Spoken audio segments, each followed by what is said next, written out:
Nagsama-sama ang mga miyembro ng Rotary Club of Central Pampanga sa kanilang Polio Plus Banquet nitong Sabado, February 25. Ito umano ang kauna-unahan sa buong bansa kung saan tampok ang End Polio Now campaign ng Rotary International. Ang Rotary International ang nagpasimula ng Polio Plus Society noong 1985 at founding member din ng Global Polio Eradication Initiative.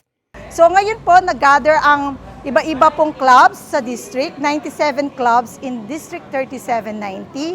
Ito po, nirecognize natin kanina. Nakita po natin, nirecognize natin yung mga individuals na nagbibigay ng contribution, donation to the Polio Plus Fund.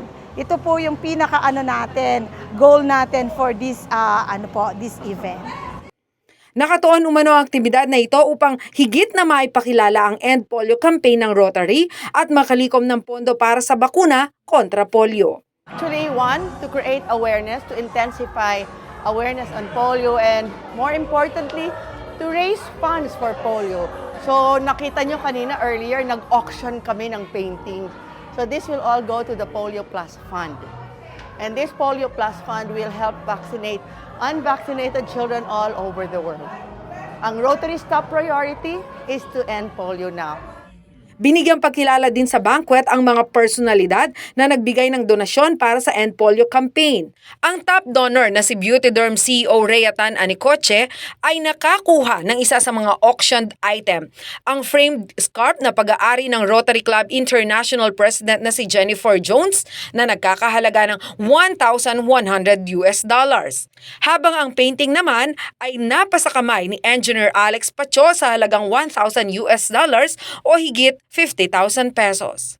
I'm very happy na sa tulong ng aking kumpanya ay nakakapag-donate tayo dito sa Rotary. And syempre very proud tayo na I've been staying here in Pampanga for 19 years at dito na rin lumaki ang aking negosyo. Kaya naman we give back sa simpleng bagay lang na pwedeng gawin ng aking kumpanya.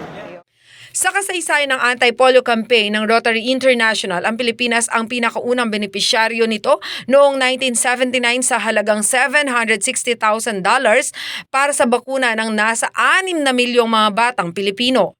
Taong 2000 nang ideklara ng World Health Organization ang Pilipinas bilang polio-free. Sa kabila nito, patuloy pa rin tumatanggap ng libreng bakuna ang bansa sa ilalim ng Global Polio Eradication Initiative. Yung mga rural health unit natin, yung funds po na nanggagaling doon ay galing sa GPEI, yung Global Polio Eradication Initiative. Yun nga po yung mga doon po napupunta yung mga donation na binibigay natin at yun ay bumabalik doon sa mga bakuna na binibigay nating libre sa ating mga rural health center. So yun, ganun po kalawak po yung ginagawa ni Rotary International. Batay sa website ng Rotary International, umaabot na sa 2.5 bilyong mga bata sa buong mundo ang nakatanggap ng oral polio vaccine dahil na rin sa inisyatibong ito. Samantala, ang Rotary Club Central Pampanga ay isa sa 100 clubs ng Rotary District 3790 na sumasakop naman sa 7 probinsya ng Luzon.